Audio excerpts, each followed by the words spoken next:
The Your Safe Space podcast is recorded on Wurundjeri land.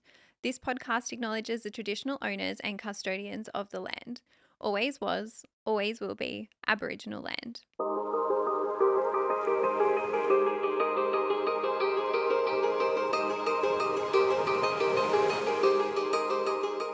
Welcome to Your Safe Space, the podcast. I'm your host, Adele Marie, and this podcast is here for you.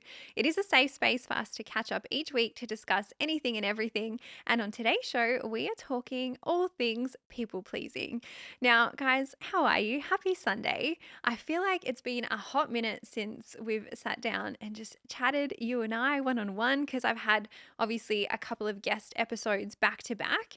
Thank you for your patience as well with me, because I did have like part 1 and part 2 of this property series that I want to do. I have another episode coming with my builder Nathan to do like a renovation episode, and then I even want to get my financial planner on the podcast as well, so we can talk about other ways to invest if it's not property, maybe things like shares or super and stuff like that.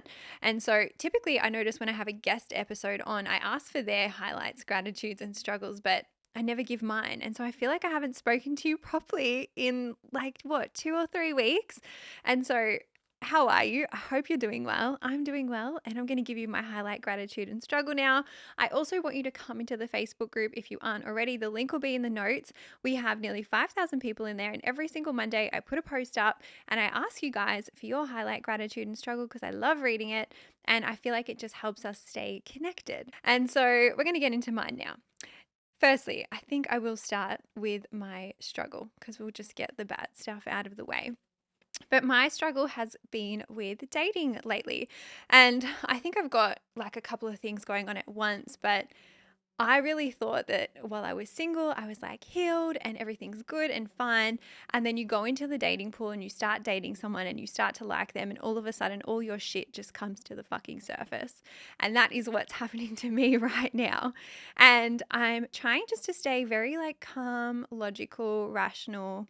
Do have a therapy appointment next week. I did call my therapist in the car on the way here to try and bring the appointment forward because I need to speak to her. But it's okay. We're going to just keep journaling, hold tight until I do have a chat to her. And I do really think kind of goes back to some of the questions I get about, you can't enter into relationships because you have too much baggage or you're not healed. I truly think like relationships and dating can be healing. There's only so much healing you can do in your own bubble. It's when you become like triggered by another person or triggered by a relationship or a date or something like that, where it helps you unpack and uncover other things that might need some attention. And so that has been a bit of a struggle for me this week.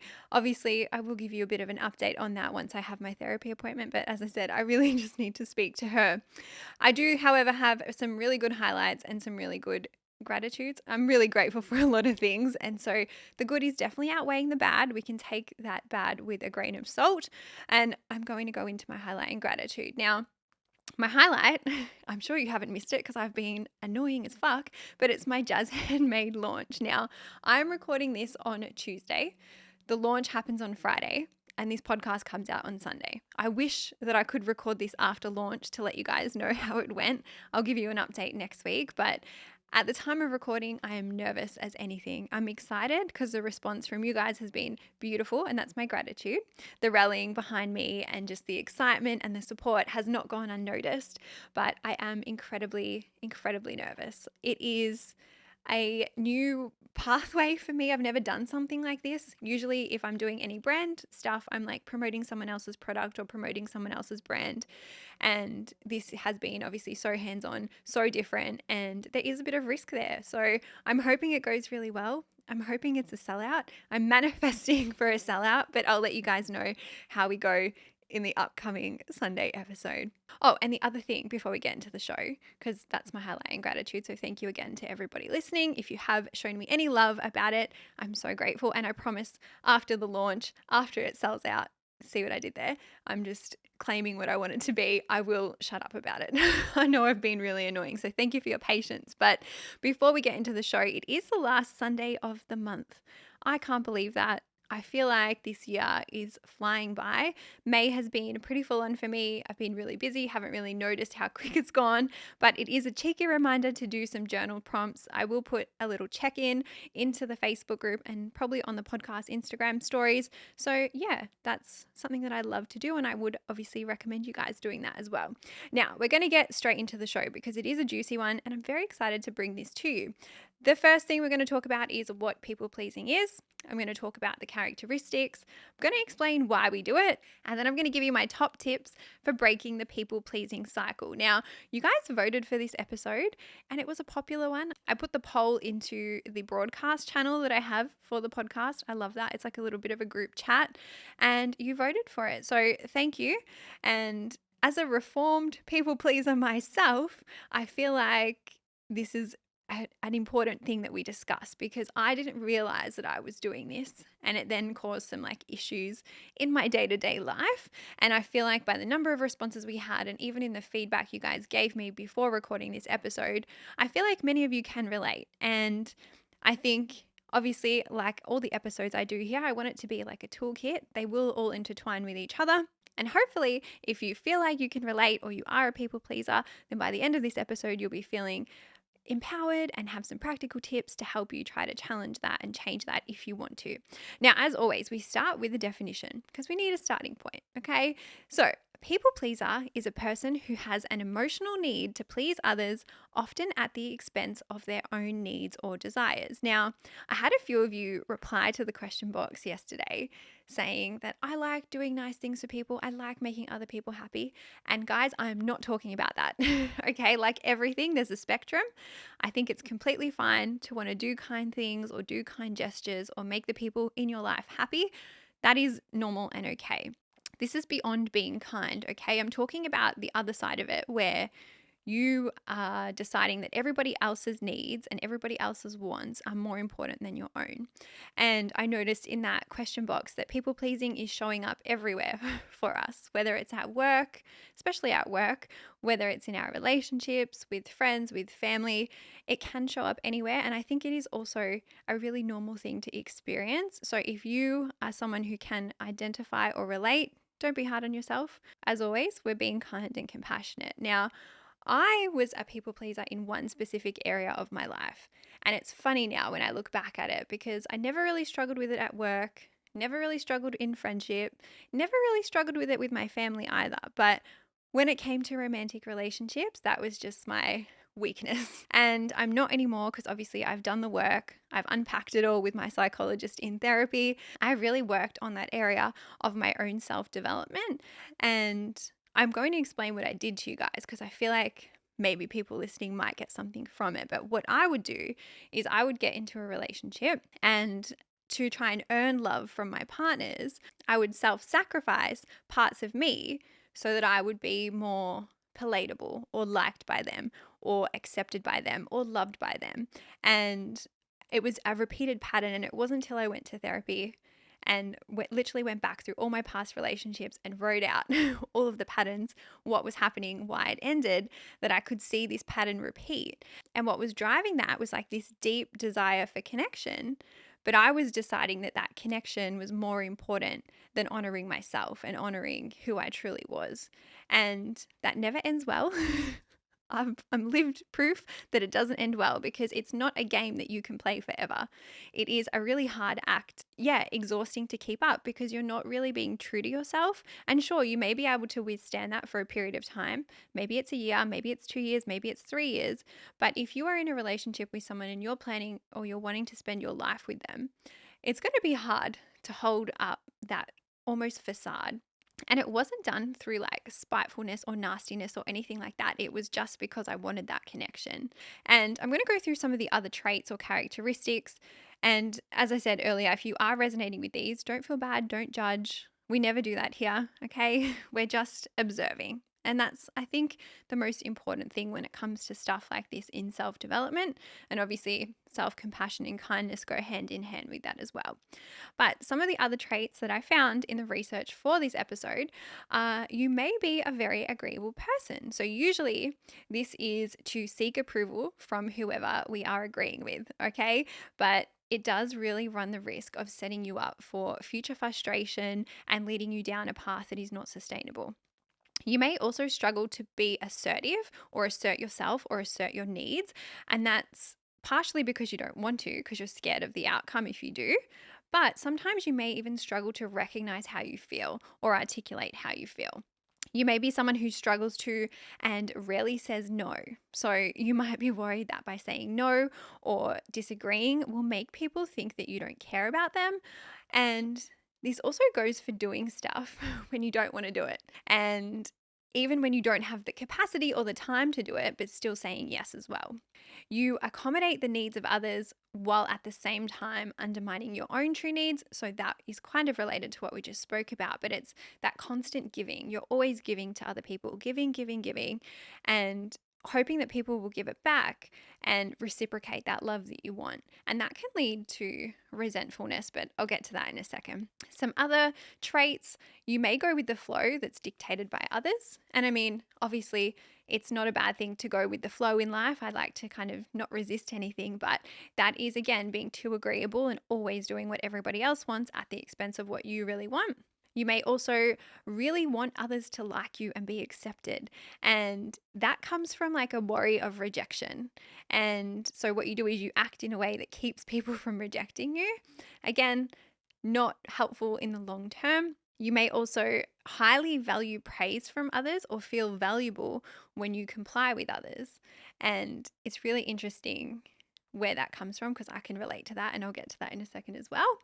You may also apologize a lot, even when there's nothing to apologize for. And so it's that readiness to take on blame. I was thinking about some examples, and it's like something might go wrong. And even though it's not your fault, you put your hand up and say, "Oh my God, I'm so sorry for this." Like maybe someone bumps into you and you're the first one to turn around and be like, "Oh, I'm so sorry." Like I still probably would do that to this day.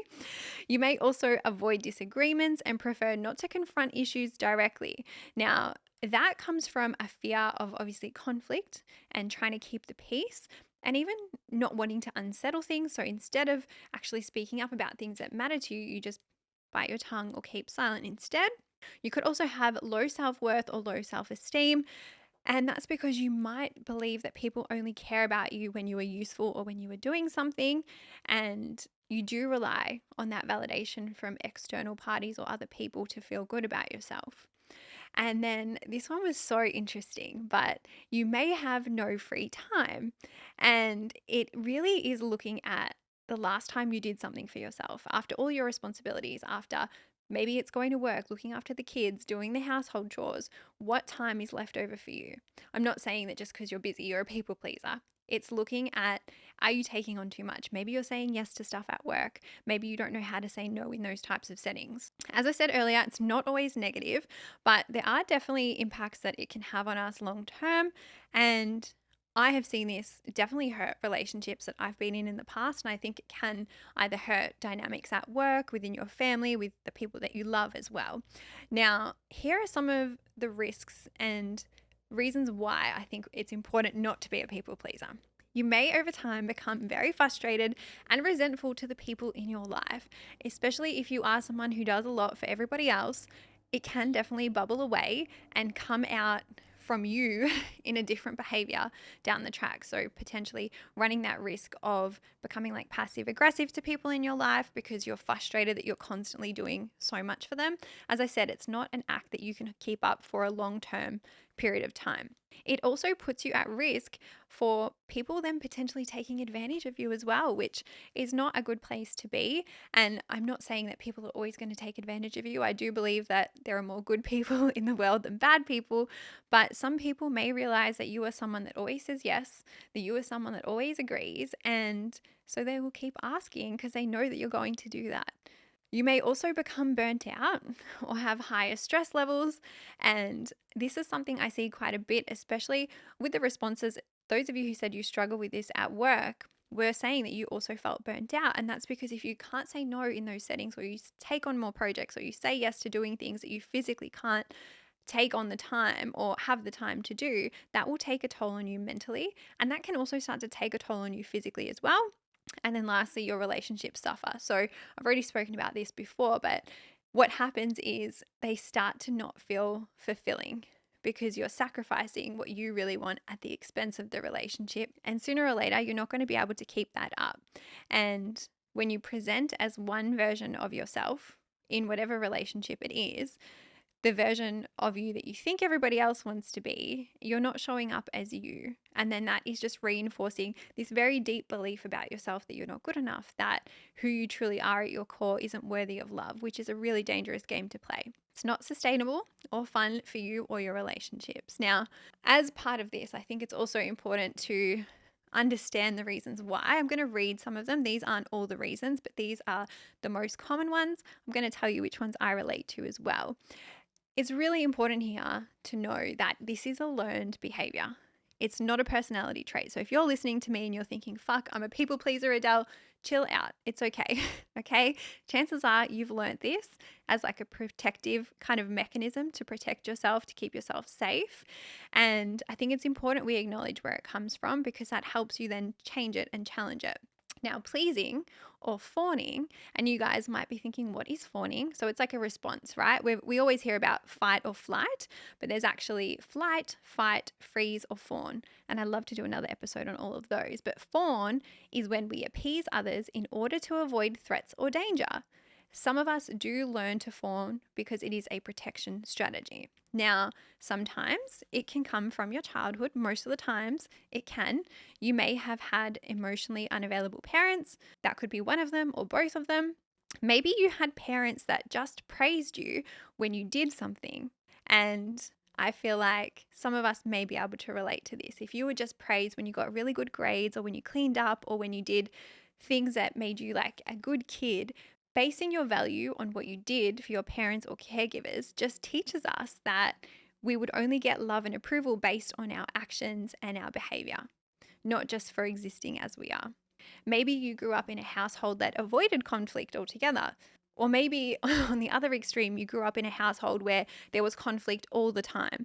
Maybe you grew up with a parent who also displayed that fawning or that people-pleasing tendency. And there could also be trauma that causes it as well. So you may have experienced trauma as a child, maybe from your caregivers, or maybe you have experienced trauma from a partner later on in life, or from an event in life. And so what that has done is maybe taught you that it was safer to do what the other people wanted than standing up for yourself. Now, I know that is very, very heavy, but as I said, I think it is an important part of the conversation. I think we do have to acknowledge some of those reasons. I'm going to go into my tips, and I have a note at the end of the episode as well, in case you are sitting here thinking, oh my God, this is me, this is me. The first tip is awareness. And I think even by listening to this episode, even just like sitting with it and allowing yourself to like observe your own behavior, just monitoring it and recognizing how it shows up in your day-to-day life is a perfect starting point. So I don't think it's reasonable to sit here and say to you, you need to go out and change every single thing that you're doing tomorrow, because that's just going to set us up for failure. Just chill with it for a second. Become aware of your tendencies. What I would recommend is maybe just keeping like a little notes app in your phone over the next coming weeks, just to see when it comes up. Maybe you get asked to do something and you struggle to say no. Maybe you're agreeing to something, and while you're agreeing with it, inside you're thinking, oh my God, I don't really want to do this. Take note of that as well. All you're doing with this awareness is just taking note of it. The next tip is to practice boundary setting. Now, boundaries are so tied to people pleasing, and I've already done an episode on boundaries. That is episode 41. And I think as you learn to develop boundaries and as you learn to get better at them, that directly challenges the people pleasing tendency. What I would love for you to do is the next time that someone does ask you to do something, or you have the urge to put your hand up and say, I'm going to do that, take a minute, give yourself some space, give yourself some time, put some time between putting your hand up or saying yes to that person, and ask yourself a couple of questions. I'm going to give these to you, so write them down. Ask yourself, do I really want to do this? Or do I not want to do this? What feeling are you feeling in your body when you're being asked? I typically like to go by like my gut reaction. My gut reaction usually is like spot on, and I listen to it now. But sometimes you may not be able to be in tune with that, which is fine. And so that's why I think ask yourself these questions, write it down if you need to. The next one is, do I have to sacrifice something to do this and put my hand up for it or take this on and add this to my plate? Will I feel genuinely happy if I do this? Am I really wanting to do this because it's going to make me happy, or am I doing this because I'm scared of what that person thinks, or I'm scared to let them down, or I'm scared to look selfish? Will I feel resentment if I do this? Really just unpack it a little bit. Tip number 3 is to practice saying no and to practice asking for what you truly want. And again, I've done another episode on asking for what you want. It's episode number 14, and that is all about assertive energy, assertive communication. Again, if you have difficulties speaking up, honoring your truth, honoring that voice, that internal voice, and there are so many different examples that I could give you when this comes up. I think whether it's like your date asking you what you want to order on the menu, or maybe you're speaking up if somebody got your order wrong, or maybe you're even just negotiating a pay rise at work, or doing a favor for somebody, or declining an invite to something. It is okay to start saying no and to practice not doing what you don't want to do. Okay, there is so much power that comes from that.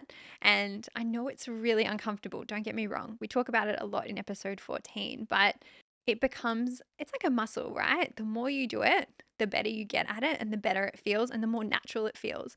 If you have gone your whole life never saying no or only doing what everybody else wants to do, of course it's going to feel uncomfortable when you do that for yourself. But when you start to do that, that's just going to strengthen that connection with you and reduce that people-pleasing tendency. Tip number 4 is to practice reframing some of your internal beliefs. Now, again, I would recommend a little journal session, even after you have just taken note over everything that's come up and going back and seeing what beliefs are attached to that. Now, we're all going to have different internal beliefs and we're all going to have different thoughts about what comes up when we say no, or when we speak up, or when something makes us feel uncomfortable.